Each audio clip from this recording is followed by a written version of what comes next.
보면 모든 것이 보입니다. 젊은 날엔 세상을 바꾸려 했지만 결국 바꿔야 할 건 나 자신이었습니다. 세 가지 진실만 알았다면 삶은 훨씬 달라졌을 겁니다. 60살. 이 나이가 되면 이상한 일이 벌어집니다. 아침에 일어나 거울을 봅니다. 낯섭니다. 이 사람이 나인가? 주름이 깊습니다. 머리는 희끗합니다. 그런데 이상하게도 숫자가 안 보입니다. 매출, 자산, 순위, 그 모든 숫자가 흐릿합니다. 대신 선명해지는 게 있습니다. 얼굴입니다. 표정입니다. 눈빛입니다. 저 눈이 말합니다. 너는 행복했느냐? 대답이 막힙니다. 행복? 그게 뭐였지? 회사를 키웠습니다. 부를 쌓았습니다. 인정받았습니다. 그런데 행복했냐고 물으면 모르겠습니다. 이상합니다. 평생 무엇을 했던 걸까요? 주변을 봅니다. 가족이 있습니다. 하지만은 멉니다. 친구가 있을까요? 명함은 많은데 전화할 사람이 없습니다. 밤이 깁니다. 잠이 안 옵니다. 생각이 많아집니다. 자꾸 과거가 떠오릅니다. 왜 그랬을까? 왜 그렇게 달렸을까? 무엇이 그리 급했을까? 답이 없습니다. 60이라는 나이는 심판됩니다. 스스로를 심판하는 시간입니다. 변호사도 없습니다. 정인도 없습니다. 오직 나와 나의 대화입니다. 이 대화가 고통스럽습니다. 하지만 피할 수 없습니다. 반드시 거쳐야 하는 관문입니다. 여기서 한 가지 발견이 있습니다. 사람들은 두 종류의 질문으로 자신을 평가합니다. 첫 번째는 숫자입니다. 얼마나 벌었나? 얼마나 높이 올랐나? 얼마나 많이 가졌나? 이런 질문들입니다. 20대부터 50대까지는 이 질문이 유효합니다. 답할 수 있습니다. 측정할 수 있습니다. 증명할 수 있습니다. 하지만 60을 넘으면 다릅니다. 숫자가 텅 빕니다. 아무 의미가 없습니다. 대신 두 번째 질문이 올라옵니다. 이건 숫자가 아닙니다. 질입니다. 나는 편안한가? 나는 외롭지 않은가? 나는 후회하지 않는가? 이런 질문들입니다. 이 질문에는 숫자로 답할 수 없습니다. 오직 느낌으로만 답할 수 있습니다. 그래서 어렵습니다. 느낌은 숨길 수 없기 때문입니다. 거짓말할 수 없기 때문입니다. 제가 60이 됐을 때 느낀 것이 하나 있습니다. 시간의 무게입니다. 젊을 땐 시간이 가볍습니다. 앞으로 50년이 있으니까 실수해도 괜찮습니다. 다시 하면 됩니다. 그런데 60이 넘으면 다릅니다. 남은 시간이 보입니다. 20년, 30년 구체적으로 보입니다. 그러면 무서워집니다. 이 시간을 어떻게 쓸 것인가? 지금처럼 살 것인가? 아니면 바꿀 것인가? 선택의 순간입니다. 대부분은 바꾸지 않습니다. 익숙한 게 편하니까, 지금 방식이 안전하니까 그래서 그대로 갑니다. 그리고 70, 80이 됐을 때 후회합니다. 왜 그때 바꾸지 않았을까? 왜 그때 멈추지 않았을까? 왜 그때 돌아보지 않았을까? 하지만 늦습니다. 체력도 없고 의지도 없고 시간도 없습니다. 그래서 60이 중요합니다. 마지막 기회입니다. 진짜 마지막입니다. 이때 바꾸지 않으면 끝입니다. 여러분은 어느 쪽입니까? 지금 방식을 유지하시겠습니까? 아니면 멈추고 돌아보시겠습니까? 선택은 여러분의 몫입니다. 하지만은 한 가지만 말씀드리겠습니다. 돌아보지 않는 인생은 반복입니다. 같은 실수를 반복합니다. 같은 고통을 반복합니다. 같은 외로움을 반복합니다. 그게 지옥입니다. 살아있는 지옥입니다. 반면 돌아보는 인생은 진화입니다. 나를 알아갑니다. 나를 고쳐갑니다. 나를 채워갑니다. 그게 천국입니다. 살아있는 천국입니다. 60살의 선택이 이후 모든 것을 결정합니다. 어떻게 늙을 것인가? 무엇을 남길 것인가? 누구로 기억될 것인가? 이 모든 것이 지금 이 순간에 달려 있습니다. 저는 오늘 여러분께 하나만 묻겠습니다. 거울 속에 당신은 웃고 있습니까? 이 질문에 적답할 수 없다면 이 이야기를 끝까지 들으십시오. 반드시 답을 찾게 될 것입니다. 고백합니다. 저는 오만했습니다. 30년 동안 한 가지 방식으로 살았습니다. 그리고 그게 정답이라고 확신했습니다. 왜냐하면 효과가 있었으니까요. 30대에 저는 기계였습니다. 하루 18시간 일했습니다. 주말이 없었습니다. 휴가도 없었습니다. 오직 속도만 있었습니다. 빨리 달려야 했습니다. 느리면 죽는다고 믿었습니다. 실제로 그랬습니다. 빨리 달린 사람이 이겼습니다. 저는 가장 빨랐습니다. 그래서 이겼습니다. 승진도 빨랐고 매출도 빨랐고 인정도 빨랐습니다. 이 방식이 옳다고 확신했습니다. 40대엔 더 정교해졌습니다. 모든 것을 숫자로 봤습니다. 감정은 배제했습니다. 사람도 데이터였습니다. 얼마나 생산적인가, 얼마나 효율적인가, 얼마나 기여하는가, 이것만 봤습니다. 냉혹했습니다. 하지만 필요하다고 믿었습니다. 감정을 섞으면 판단이 흐려진다고. 그래서 더 차갑게 대했습니다. 직원들이 두려워했습니다. 회의실 공기가 얼어붙었습니다. 하지만 성과는 나왔습니다. 그래서 괜찮다고 생각했습니다. 50대는 절정이었습니다. 모든 것이 제 손 안에 있었습니다. 결정권, 영향력, 지배력. 저는 신이 된 것 같았습니다. 누구도 제 앞에서 아니오라고 말하지 않았습니다. 모두가 고개를 숙였습니다. 저는 그게 존경이라고 착각했습니다. 실은 두려움이었는데 말입니다. 그렇게 30년이 흘렀습니다. 그리고 60이 됐습니다. 어느 날 몸이 신호를 보냈습니다. 가슴이 조였습니다. 숨이 찼습니다. 식은땀이 났습니다. 병원에 실려갔습니다. 심근경색 초기 증세였습니다. 의사가 말했습니다. 이번엔 운이 좋으셨습니다. 다음엔 장담 못합니다. 그날 밤 병실에 혼자 누웠습니다. 천장을 봤습니다. 빈 천장이었습니다. 제 인생 같았습니다. 텅 빈 느낌, 아무도 없는 느낌. 전화기를 봤습니다. 누구에게 전화할까? 가족? 오랜만입니다. 제대로 대화한 게 언제죠? 친구? 누가 친구였죠? 동료? 그들은 상사를 걱정하는 겁니다. 저를 걱정하는 게 아닙니다. 결국 아무에게도 전화하지 않았습니다. 그냥 천장만 봤습니다. 그때 깨달았습니다. 나는 지금까지 뭘 한 거지? 회사는 키웠습니다. 숫자는 만들었습니다. 권력은 가졌습니다. 그런데 나는 어디에 있지? 저는 없었습니다.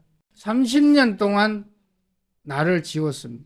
회사를 위해, 성과를 위해, 성공을 위해 나를 버렸습니다. 그리고 지금 남은 건 빈 껍데기였습니다. 충격이었습니다. 동시에 분노였습니다. 누구에 대한 분노? 나 자신에 대한 분노입니다. 왜 이렇게 살았을까? 왜 멈추지 않았을까? 왜 돌아보지 않았을까? 답은 간단했습니다.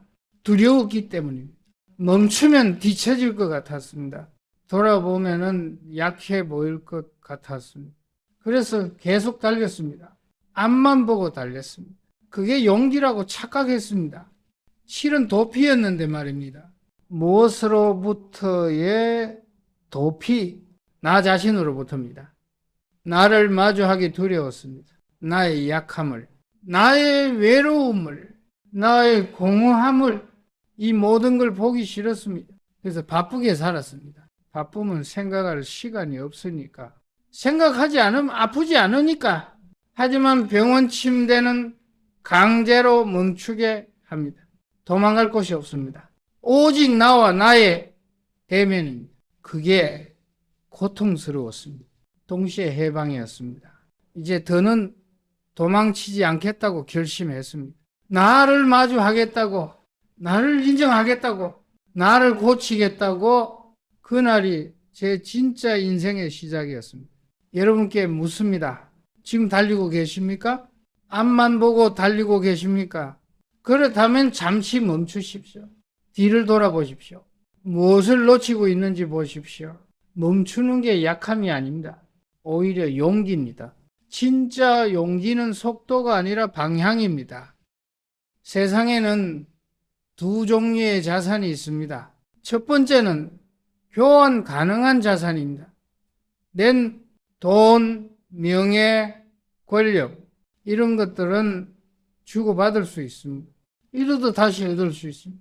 형태가 바뀔 수도 있습니다. 유동적입니다. 두 번째는 교환 불가능한 자산입니다. 시간, 관계, 건강 이것들은 주고받을 수 없습니다. 한 번 잃으면 끝입니다. 돌이킬 수 없습니다. 비가역적입니다. 젊을 때는 이 차이를 모릅니다. 모든 것이 교환 가능해 보입니다. 시간을 돈으로 바꿀 수 있다고 믿습니다. 관계를 성과로 바꿀 수 있다고 믿습니다. 건강을 희생해서 성공을 살 수 있다고 믿습니다. 착각입니다. 교환이 아니라 소진입니다. 나이 들어보면 압니다. 첫 번째 진실. 시간은 통장이 아니라 모래시계입니다. 많은 사람이 시간을 은행 계좌처럼 다룹니다. 투자하고 관리하고 배분합니다. 효율을 따집니다. 생산성을 측정합니다. 틀렸습니다. 시간은 저축되지 않습니다. 오늘 아낀 2시간이 내일 4시간이 되지 않습니다. 그냥 흘러갑니다. 모래처럼 빠져나갑니다. 되돌릴 수 없습니다. 제가 50대에 했던 계산이 있습니다. 하루 회의 시간을 재봤습니다. 평균 9시간이었습니다. 1년이면 2300시간. 5년이면 10,000시간 넘게 회의실에 있었습니다. 그 시간에 무엇을 했을까요? 보고서를 읽었습니다. 숫자를 봤습니다. 결정을 내렸습니다. 그런데 기억에 남는 게 없습니다. 10,000시간이 그냥 증발했습니다. 무엇으로 바뀌었을까요? 매출, 그것도 지나가면 사라집니다. 승진, 그것도 언젠가 끝납니다. 인정, 그것도 시간이 지나면 잊힙니다. 결국 아무것도 남지 않았습니다. 10,000시간이 허공으로 사라졌습니다. 반면 아들과 보낸 시간은 얼마나 될까요? 계산해 봤습니다. 1년에 열흘? 아니, 그것도 안 됩니다. 닷새? 그것도 넉넉합니다. 실제로는 사흘 정도였습니다. 5년이면 보름, 겨우 보름입니다. 그 보름 동안 무엇을 했을까요? 기억이 없습니다. 제대로 얼굴을 본 적이 없습니다. 지금 아들은 마흔입니다. 저와 어색합니다. 무슨 말을 해야 할지 모릅니다. 아버지와 아들 사이가 아니라 낯선 사람과 낯선 사람 같습니다. 10,000시간의 회의와 보름의 아들, 저는 어느 쪽을 선택한 걸까요? 명백합니다. 회의를 선택했습니다. 그리고 아들을 잃었습니다. 되돌릴 수 있을까요? 없습니다. 시간은 모래시계입니다. 한번 떨어진 모래는 다시 올라가지 않습니다. 두 번째 진실. 관계는 수비지 정원이 아닙니다. 정원은 설계할 수 있습니다. 나무를 심고 꽃을 심고 길을 냅니다. 통제할 수 있습니다. 관리할 수 있습니다. 하지만 숲은 다릅니다. 숲은 스스로 자랍니다. 통제할 수 없습니다. 관리할 수 없습니다. 그냥 함께 자라는 겁니다. 많은 사람이 관계를 정원처럼 다룹니다. 필요한 사람을 심습니다. 불필요한 사람을 뽑습니다. 효율을 따집니다. 그러면서 외롭다고 합니다. 당연합니다. 정원에는 생명이 없습니다. 인공적입니다. 차갑습니다. 진짜 관계는 숲입니다. 거칠고 불규칙하고 예측 불가능합니다. 하지만 살아 있습니다. 따뜻합니다. 제가 70에 만난 사람이 있습니다. 초등학교 동창이었습니다. 거의 60년 만에 재회했습니다. 그 친구가 말했습니다. 야, 기억나냐? 우리 6학년 때 기억났습니다. 선명하게 기억났습니다. 그날의 햇살, 그날의 웃음, 그날의 우정 전부 살아 있었습니다. 60년이 지났는데 생생했습니다. 반면 작년에 만난 사람들 이름도 기억 안 납니다. 얼굴도 흐릿합니다. 무슨 이야기를 했는지도 모릅니다. 왜 그럴까요? 하나는 숲이었고 하나는 정원이었기 때문입니다. 숲은 시간이 지나도 살아 있습니다. 정원은 관리를 멈추면 시듭니다. 명암 전장이 있어도 소용없습니다. 그건 정원입니다. 진짜 친구 한 명, 그게 숲입니다. 세 번째 진실, 건강은 빚입니다. 많은 사람이 건강을 자산으로 생각합니다. 가지고 있는 것, 쓸 수 있는 것, 틀렸습니다. 건강은 빚입니다. 우리가 몸에게 진 빚입니다. 젊을 때는 빚을 늘립니다. 밤을 샙니다. 술을 마십니다. 운동을 안 합니다. 몸은 참습니다. 견딥니다. 버팁니다. 하지만 기록합니다. 모든 걸 기록합니다. 그리고 나이가 들면 청구서를 보냅니다. 이자를 붙여서 복리로. 그때는 갚을 수 없습니다. 이미 늦었습니다. 저는 63세 청구서를 받았습니다. 심장이 청구했습니다. 30년치 밤샘 값을 내라. 허리가 청구했습니다. 20년치 운동 안 한 값을 내라. 간이 청구했습니다. 10년치 술값을 내라. 한꺼번에 청구서가 왔습니다. 어떻게 갚습니까? 갚을 수 없습니다. 그냥 받아들일 수밖에 없습니다. 평생 약을 먹으며 살 수밖에 없습니다. 건강은 빚입니다. 매일 갚아야 하는 빚입니다. 내일로 미룰 수 없습니다. 미루면 이자가 붙습니다. 시간, 관계, 건강, 이 세 가지는 교환 불가능합니다. 돈으로 살 수 없습니다. 권력으로 얻을 수 없습니다. 명예로 바꿀 수 없습니다. 오직 지금 이 순간 선택하고 지키고 채워야 합니다. 이제 행동입니다. 깨달음은 충분합니다. 문제는 실행입니다. 대부분은 여기서 멈춥니다. 알았으니 됐다고 생각합니다. 틀렸습니다. 아는 것과 사는 것은 다릅니다. 하늘과 땅만큼 다릅니다. 구체적으로 가겠습니다. 세 가지 설계입니다. 첫째, 경계선을 걷습니다. 시간의 경계선입니다. 새벽 5시부터 6시. 이 한 시간은 협상 불가입니다. 누구도 침범할 수 없습니다. 회사도, 가족도, 친구도 오직 나만의 시간입니다. 무엇을 합니까? 아무것도 안 합니다. 그냥 걷습니다. 생각합니다. 숨 쉽니다. 생산성 제로입니다. 효율성 제로입니다. 그래서 좋습니다. 평생 생산하고 효율 따졌습니다. 이제 그만입니다. 이 한 시간만은 아무것도 만들지 않습니다. 그냥 존재합니다. 처음 일주일은 불안합니다. 시간이 아깝다는 생각이 듭니다. 뭔가 해야 할 것 같습니다. 참으십시오. 2주일째부터 달라집니다. 머리가 맑아집니다. 생각이 정리됩니다. 3주일째부터는 기다려집니다. 내일 새벽이 다시 걸을 시간이 이게 중독입니다. 좋은 중독입니다. 단 규칙이 있습니다. 휴대전화는 집에 둡니다. 아무도 만나지 않습니다. 목적지도 없습니다. 그냥 걷습니다. 이것만 지키십시오. 둘째, 관계의 지도를 그립니다. 종이를 꺼내십시오. 원을 3개 그립니다. 가장 안쪽 원. 여기는 핵심입니다. 나 없이 못 사는 사람, 또는 이 사람 없이 내가 못 사는 사람. 몇 명입니까? 3명, 5명. 이 숫자가 당신의 진짜 부입니다. 중간 원. 여기는 계절입니다. 봄에 한 번, 가을에 한 번 만나도 괜찮은 사람, 편하지만은 자주 볼 필요는 없는 사람 10명 정도입니다. 바깥 원, 여기는 풍경입니다. 스쳐 지나가는 사람, 인사는 하지만은 깊이 들어갈 필요 없는 사람, 이건 숫자가 중요하지 않습니다. 이제 결정합니다. 안쪽 원 사람들에게 시간을 씁니다. 한 달에 한 번씩 만납니다. 밥을 먹거나 차를 마시거나 그냥 전화하거나 형식은 중요하지 않습니다. 연결이 중요합니다. 중간 원은 분기에 한번, 바깥 원은 우연에 맡깁니다. 여기서 잔인한 선택이 필요합니다. 어느 원에도 들어가지 않는 사람 지웁니다.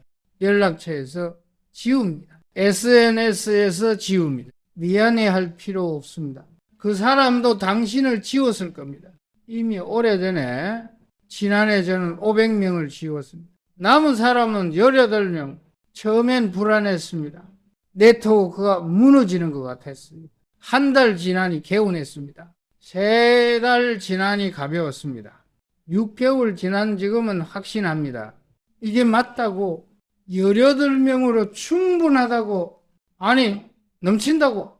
셋째, 몸에 계약서를 씁니다. 종이에 적으십시오. 강정, 나는 내 몸과 계약한다. 매일 이것을 지킨다. 3가지만 적습니다. 하나, 아침 6시 기상. 둘, 점심 후 20분 눈 감기. 셋, 저녁 10시 취침. 이게 전부입니다.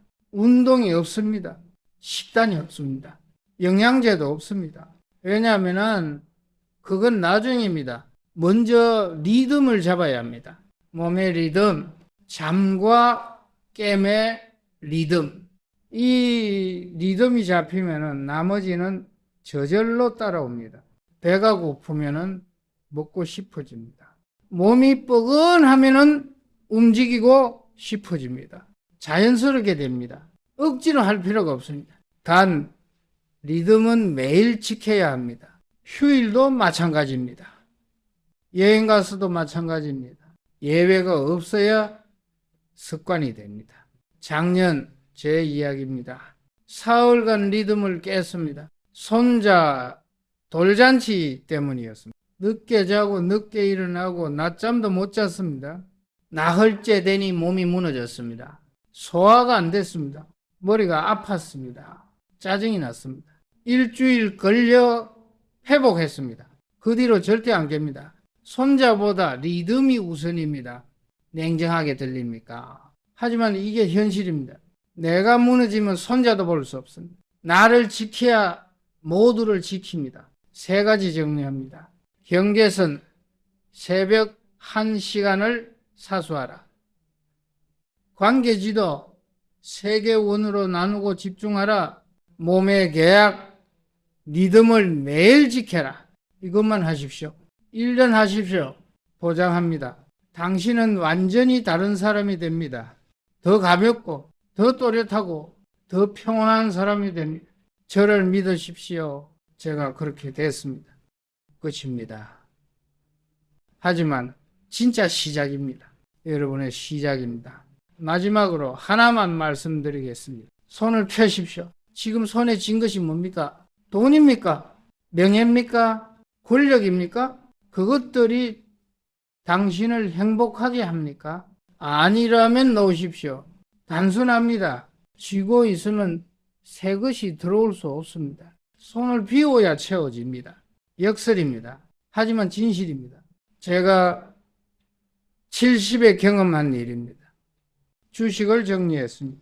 반을 팔았습니다. 자선단체에 기부했습니다. 주변에서 말렸습니다. 회장님, 왜 그러십니까? 자식들 줄 생각은 안 하십니까? 대답했습니다. 자식에게 줄 가장 좋은 것은 돈이 아니라 철학입니다. 손 안에 쥐지 않는 법, 흐르게 두는 법, 이것을 보여주고 싶습니다. 기부하고 나니 이상했습니다. 가난해진 느낌이 아니었습니다. 오히려 부자가 된 느낌이었습니다.